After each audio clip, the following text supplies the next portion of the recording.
2022 का market analysis के video में। चलिए दोस्तों स्टार्ट करते हैं आज का वीडियो और देखते हैं कि डिफरेंट कैटेगरी ऑफ क्लाइंट्स ने क्या पोजीशंस ली हैं और कल बाजार किधर जा सकता है और हमारी क्या स्ट्रेटेजी रहेगी ट्रेड करने की। तो रिटेलर्स गए हैं मोस्टली बियरिश। डीआईएस की कोई ज़्यादा आज पोजीशन मूवमेंट नहीं है, बट थोड़ा सा मिक्स टाइप ही है। एफआईआईज गए हैं मोस्टली मिक्स टू बुलिश और प्रोज गए हैं मोस्टली बुलिश। सो प्रोज वर्सेस क्लाइंट ज़्यादा डेटा निकल के आ रहा है जो दिख रहा है। अब देखते हैं इंडेक्स फ्यूचर्स। स्टार्ट करेंगे रिटेल क्लाइंट्स यानी आप और हम, डोमेस्टिक इंस्टीट्यूशंस, फॉरेन इंस्टीट्यूशंस और प्रोज यानी एचएनआईज यानी प्रोप्राइटरी अकाउंट्स। तो स्टार्ट करते हैं रिटेलर के इंडेक्स पोजीशन फ्यूचर से। इंडेक्स फ्यूचर्स 2 दिन पहले तक थे 43,000 लॉन्ग, फिर आ गए 29 और अब घट के रह गए 15,000। तो लगातार रिटेलर्स के लॉन्ग्स घटते जा रहे हैं। फ्रेश शॉर्ट्स भी उन्होंने ऐड किए आज सरप्राइजिंगली। डीआईएस को देखें तो 1000 कॉन्ट्रैक्ट की उनकी बाइंग है, उनके 48,000 शॉर्ट्स रह गए हैं।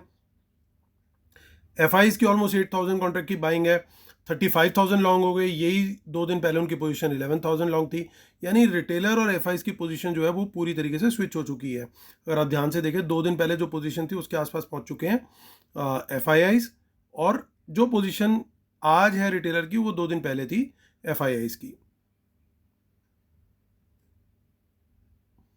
बिल्कुल एग्जैक्ट नहीं बट लगभग आसपास। और प्रोज बिल्कुल वही हल्के वॉल्यूम में चल रहे हैं अभी भी, और 6,000 के आसपास का बाई किया। 1,300 का अभी भी उनका नेट सेल है। इंडेक्स कॉल के डेटा पे आते हैं, सिमिलर वे में देखेंगे तो रिटेलर्स अभी भी कॉल राइट करके गए हैं। 1,30,000 कॉल शॉर्ट है उनके।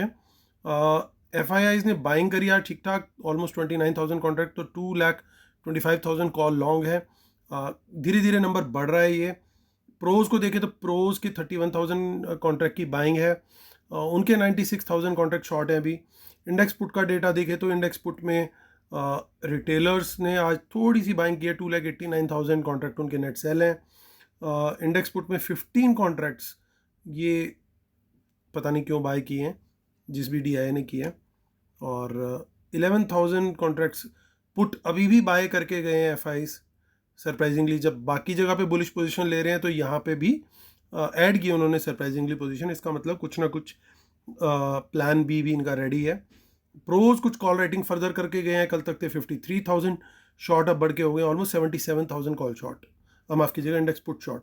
स्टॉक फ्यूचर में रिटेलर ने बाइंग करी है और एफआईज वहाँ पे सेल करके गए हैं। बाकी जगह पे रिटेलर की बियरिश पोजीशन है स्टॉक ऑप्शंस में, और स्मार्ट मनी ने अपोजिट ट्रेड किया इसका। चलते हैं हम अपने एनएससी के कैश मार्केट डेटा पर। तो एफआईज का आप देख सकते हो कि यहाँ पे इनकी न्यूट्रल सा नंबर आया है, 35 करोड़ का नेट बाय आया है इनका, जो कि डेली नेट सेल आ रहा था। डीआईएस ने भी बाइंग करी है आज, यानी रिटेलर्स और प्रोज मोस्टली सेल करके गए लगता है। और निफ्टी का कॉन्ट्रैक्ट देखते हैं हम तो प्रीमियम अभी भी ठीक ठाक है, जबकि सिर्फ 2 दिन बचे हैं एक्सपायरी में। और मेनली स्पॉट का लेवल नीचे इसीलिए आया क्योंकि लास्ट के हाफ एन आवर की जो सेटलमेंट होती है उसकी वजह से प्राइस आया होगा। सो यहाँ पे ऑलमोस्ट 14 लाख का कॉन्ट्रैक्ट शॉर्ट कवरिंग दिखा रहा है। लेकिन हम अप्रैल भी चेक कर लेंगे कि वहाँ पे क्या हुआ है, वहाँ पे कितना लॉन्ग बिल्डअप है। वहाँ पे 19 लाख का बिल्डअप है, यानी ऑलमोस्ट 5 लाख का एडिशनल बाइंग हुआ है, और 5 लाख का यू कैन से कि 5 लाख की यहाँ पे लॉन्ग बिल्डअप हुई है। चलते हैं हम बैंक निफ्टी की तरफ। सो बैंक निफ्टी में भी देखते हैं कि वहाँ पे भी क्या कुछ इस तरह का देखने को मिल रहा है।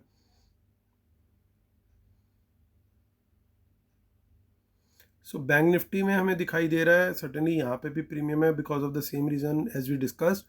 और यहाँ पे भी 3,09,000 का ओपन इंटरेस्ट माइनस दिख रहा है, चेंज इन ओपन इंटरेस्ट, और वो अगर यहाँ पे उससे ज़्यादा है तो इट्स अ पॉजिटिव साइन। लगभग बराबर ही है, बहुत ज़्यादा नहीं है, लगभग बराबर सा ही रहा है। चलते हैं ऑप्शन चेन की तरफ, वहाँ पे चेक करते हैं कि वहाँ पे हमें क्या डेटा इनपुट्स मिल सकते हैं। सो कॉल अनवाइंडिंग काफ़ी देखने को मिल रही है, कोई खास कॉल इतनी ज़्यादा नहीं दिख रही है यहाँ पे, सिर्फ एक 17,300 के लेवल पे दिख रही है call buying. Otherwise fresh call buying तो यहाँ पे फिलहाल नहीं दिख रही है। तो रेजिस्टेंस हमारी 700 माफ़ कीजिएगा 17,400 और 17,500 के लेवल्स के ऊपर अच्छी रेजिस्टेंसेज हैं। हालांकि ओपन इंटरेस्ट बहुत ज़्यादा डेवलप नहीं हुआ है, लेकिन टोटल ओपन इंटरेस्ट काफ़ी ज़्यादा है। हालांकि अभी SGX ऑलरेडी इन लेवल्स के काफ़ी ऊपर चल रहा है, तो ये देखना पड़ेगा मार्केट कहाँ पे खुलती है। हर राउंड फिगर लेवल पे जनरली रेजिस्टेंस होती है क्योंकि ओवरऑल ओपन इंटरेस्ट काफ़ी होता है, बट एक स्टॉप, बड़ा स्टॉप जो है वो 17,800 के ऊपर है, उससे पहले 700 पे भी है, लेकिन उसके बाद धीरे धीरे जैसे जैसे नीचे आ रहे हैं तो वो कम होता चला जा रहा है। तो एक मीनिंगफुल अगर स्टॉप ओवर कहीं है तो वो 17,500 के लेवल पे है। तो ये देखना पड़ेगा कि ये जो ओवरऑल कॉल राइटिंग है इसमें सर्टेनली कुछ ना कुछ प्रोज भी इन्वॉल्व है, तो वो उनका क्या रिएक्शन होगा मार्केट खुलने के बाद, क्योंकि हमारी मार्केट जो क्लोज हुई है वो 325 के लेवल पे क्लोज हुई है। सो ऑलमोस्ट पौने 200 पॉइंट का भी अगर गैप अप SGX को देखते हुए अभी अगर होता है कल सुबह, तो वहाँ पे उसके बाद वो क्या करेंगे वो एक देखने वाला पॉइंट होगा। हालांकि यहाँ पे कुछ इन द मनी पुट्स भी अभी हमारे को दिखाई दे रही हैं, यानी कुछ ना कुछ यहाँ पे भी पुट्स में बाइंग हुई, हालांकि अनवाइंडिंग भी दिख रही है 18,000 पे। और जो सपोर्ट है वो क्लियरली 17,300 पे काफ़ी अच्छा सपोर्ट बनता हुआ दिखाई दे रहा है। काफ़ी अच्छा चेंज इन ओपन इंटरेस्ट और टोटल ओपन इंटरेस्ट है, और 17,200 पे ओवरऑल ओपन इंटरेस्ट काफ़ी ज़्यादा है। तो एक बढ़िया सेटअप बनता हुआ दिखाई दे रहा है फिलहाल ऑप्शन चेन के हिसाब से भी। देखिए यहाँ पे नेक्स्ट वीक में 16,000 में in the money, deep in the money call buy हुआ है। तो सर्टेनली कहीं ना कहीं स्मार्ट मनी यहाँ पे बाय करके गया है ऐसा लग रहा है। कुछ इन द मनी पुट्स भी है लेकिन इतनी डीप नहीं है। ये यहाँ पे डीप हमें इन द मनी पुट्स मिल रही हैं 18,000 पे।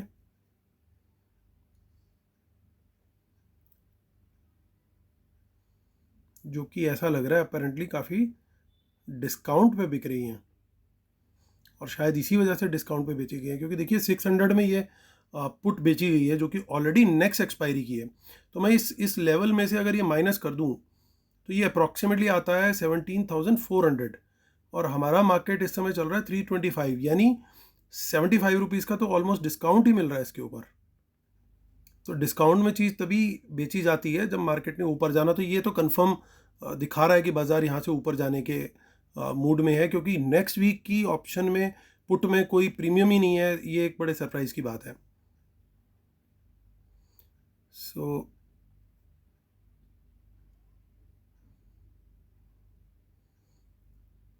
थोड़ा सा 31 मार्च को लेकर के भी मार्केट को पुश किया जा रहा है, क्योंकि बहुत सारे इन्वेस्टर्स का पैसा यूलिप्स के थ्रू और बहुत सारे ELSS प्रोडक्ट्स होते हैं, और भी प्रोडक्ट्स होते हैं जिसके थ्रू इनडायरेक्टली मार्केट में पैसा आता है। तो वो सब पैसा 31 मार्च तक लगेगा, और उसके बाद एकदम से सप्लाई जो है वो उतनी ऑर्गेनिक नहीं रहेगी, क्योंकि ये अनऑर्गेनिक है बिल्कुल एकदम, जो अभी आती है 31 मार्च के आसपास। तो इस पैसे से जो मार्केट पुश होगा उसको देखना पड़ेगा कि कितना सस्टेन करता है। यहाँ पे देखिए फिर से एक deep in the money call में बाइंग दिखाई दे रही है, तो कहीं ना कहीं वो पोजीशन बना के गए हैं, ये तो साफ दिखाई दे रहा है। और जो पुट्स के अंदर गेम हो रहा है वो थोड़ा सा डिफरेंट है, ऑल टुगेदर डिफरेंट है। यहाँ पे देखिए यहाँ थोड़ा सा प्रीमियम हमें देखने को मिल रहा है, तो ये एक चीज़ ठीक लगती है, पर वहाँ पे तो बिल्कुल प्रीमियम ही नहीं था। इसमें भी कोई बहुत ज़्यादा प्रीमियम नहीं है, क्योंकि इसमें से ये माइनस करते अगर हम ऑलमोस्ट 720 या 730 को, तो अप्रॉक्सीमेटली हमारा लेवल आता है 17,270। तो अभी 325 चल रही, तो यानी ठीक है 50 पॉइंट के आसपास का प्रीमियम यहाँ पे बन रहा है। वहाँ पे तो कोई प्रीमियम ही नहीं बन रहा है, वहाँ तो डिस्काउंट बन रहा है। देखिए यहाँ पे भी इन द मनी ही पुट्स हैं, वापस काफ़ी काफ़ी इन द मनी पुट्स दिखाई दे रही है। तो थोड़ा सा हम बुलिश जरूर रहेंगे, लेकिन हमें कॉशियस अप्रोच जरूर रखनी चाहिए, क्योंकि ज़रूरी नहीं है कि इन द मनी पुट्स FI ने ही बाय करी हो, और ज़रूरी नहीं है कि उन्होंने नहीं भी बाय करी हो। हमें दोनों व्यू दिमाग में रख के चलने पड़ेंगे कि क्या हो सकता है, वर्स्ट के सिनेरियो क्या हो सकता है एज अ ट्रेडर हमारे लिए। सो 36,000 पे एक ठीक ठाक रेजिस्टेंस है, बट जिस तरीके से SGX को देख रहे हैं तो कोई बड़ी बात नहीं, 36,500 के आसपास ही खुले सीधा, और पहला रेजिस्टेंस हमारे को सीधा यहीं पे मिले, जो कि एक रेजिस्टेंस लेवल भी है। यहाँ पे कुछ कुछ इन द मनी पुट्स हैं, बहुत ज़्यादा नहीं है बट कुछ कुछ हैं।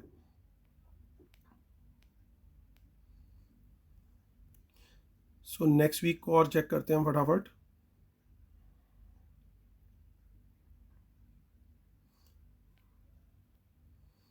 इसमें कुछ खास नहीं दिख रहा है डेटा, मंथली और चेक कर लेते हैं, and then we will move to the sheet.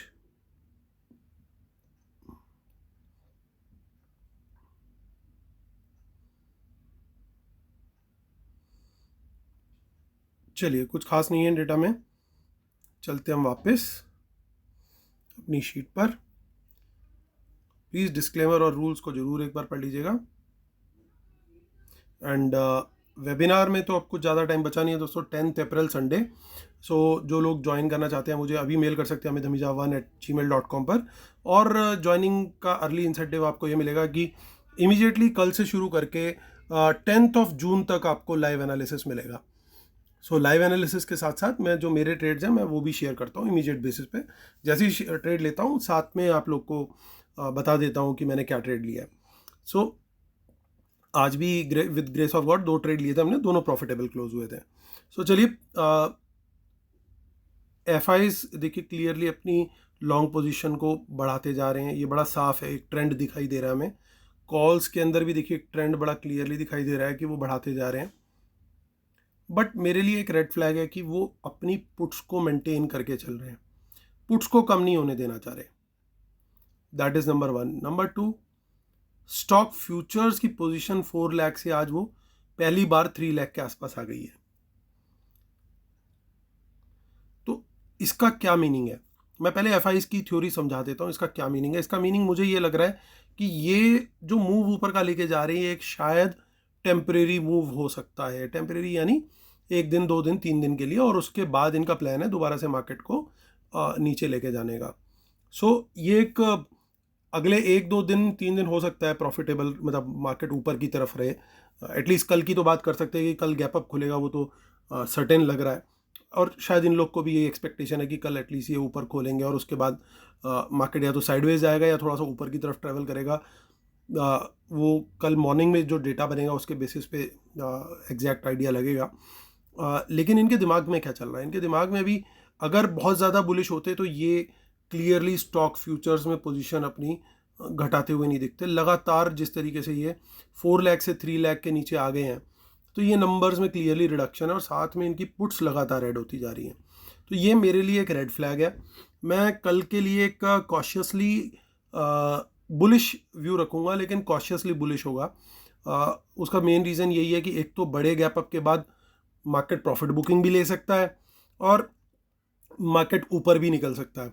वो डिपेंड करेगा कि कल सुबह वर्ल्ड मार्केट किस तरीके से खुल रहे हैं और बाकी मैक्रोज लाइक जैसे ब्रेंट क्रूड है और यूएस डॉलर है वो किस तरीके से खुल रहे हैं। तो इन सारी चीज़ों को ध्यान में रख करके हमारी मार्केट पहले ओपनिंग लेगी और उसके बाद आगे का फर्दर मूव लेगी। मेरी प्रेफरेंस रहेगी कि बहुत बड़ा गैप अप ना हो, एक ठीक ठाक गैप अप हो, दैट्स फाइन। बहुत बड़ा गैप अप ना हो कि हमारे लिए रूम ही ना बचे वंस अगेन। तो अगर जैसे आज हुआ था, आज तो बहुत ही नॉर्मल सा हुआ था और उसके बाद इमीडिएटली हम एक बार माइनस में भी आ गए थे और उसके बाद फिर ऊपर निकले थे हम लोग। जब प्राइस एक्शन दिखा था हमने वहाँ पे लॉन्ग का ट्रेड भी लिया था। So that is how we have to plan for tomorrow also कि प्राइस एक्शन कन्फर्मेशन मिलेगा। वर्ल्ड मार्केट्स और मैक्रोज जो हैं वो हमें सपोर्टिव होंगे तो लॉन्ग साइड का ही थोड़ा बायस रखेंगे, क्योंकि पोजीशन इनके पास काफ़ी अच्छी है अभी। तो ये लोग कोशिश करेंगे कि अभी मार्केट थोड़ा सा ऊपर जाए ताकि इनको ईजीली डिस्ट्रीब्यूट कर सकें अपने पोजीशंस को। So that will be my strategy for tomorrow. But मैं कॉशियस रहूँगा क्योंकि सेकेंड हाफ में या जब भी इनका डिस्ट्रीब्यूशन पूरा होता है मार्केट को नीचे गिरा सकते हैं। That can happen in within first 15 minutes also, that can happen after 1 hour, that can happen in the second half also. मतलब वो कभी भी हो सकता है, वो इनके ऊपर होता है कि कब इनको प्लान किस तरीके से अपना एग्जीक्यूट करना है। तो मैं बहुत कॉशियस रहूँगा कल, पर्टिकुलरली सेकेंड हाफ तक अगर कुछ नहीं हुआ तो मैं थोड़ा सा कॉशियस अप्रोच रख के चलूँगा कि कुछ पॉसिबिलिटी है। तो ट्रेलिंग स्टॉप लॉस लगाना जो है मैंडेटरी है एटलीस्ट कल जैसे दिन के लिए। So that will be my strategy for tomorrow. उसके बाद देखते हैं धीरे धीरे किस तरीके से डेटा डेवलप होता है। अगर कल भी ये डेटा इनका इम्प्रूव नहीं हुआ, स्टॉक फ्यूचर्स का और ये पुट वाला, ये 2 डेटा अगर कल भी हमारे को इम्प्रूव होते हुए नहीं दिखे पॉजिटिव साइड पे, जैसे अभी ये बियरिश डेवलपमेंट हो रही है, यहाँ पे इनकी बियरिश पोजीशन आ रही है, अगर कल भी नहीं होता तो फिर हमें एक कन्फर्मेशन हो जाएगी कि इनके दिमाग में कुछ ना कुछ फॉल लाने जैसा कुछ बन रहा है। मे बी नॉट 31 मार्च, हो सकता है 1 अप्रैल या उसके बाद कभी करें, क्योंकि 31 मार्च तक ऐसा भी रहता है कि थोड़ा सा DIs सपोर्ट करते हैं और उसके पीछे एक रीज़न भी होता है कि DIs को इन्फ्लो मिल रहा होता है रिटेलर्स के थ्रू। सब लोग अपने ATC के अंडर जो भी इन्वेस्टमेंट्स होती हैं उसका पैसा लगा रहे हैं, तो उनको इमीडिएट बेसिस पे DIs को वो मार्केट में डिप्लॉय करना होता है, इसलिए उनका पॉजिटिव इन्फ्लो दिखेगा ही दिखेगा। तो दोस्तों ये विद दिस व्यू मैं वीडियो ख़त्म करता हूँ। उम्मीद करता हूँ आप लोग को मेरा वीडियो पसंद आया होगा। प्लीज़ लाइक का बटन ज़रूर दबाइएगा और शेयर भी ज़रूर कीजिएगा। Thank you so much guys, take care. कल फिर यही मुलाकात करते हैं। Bye bye.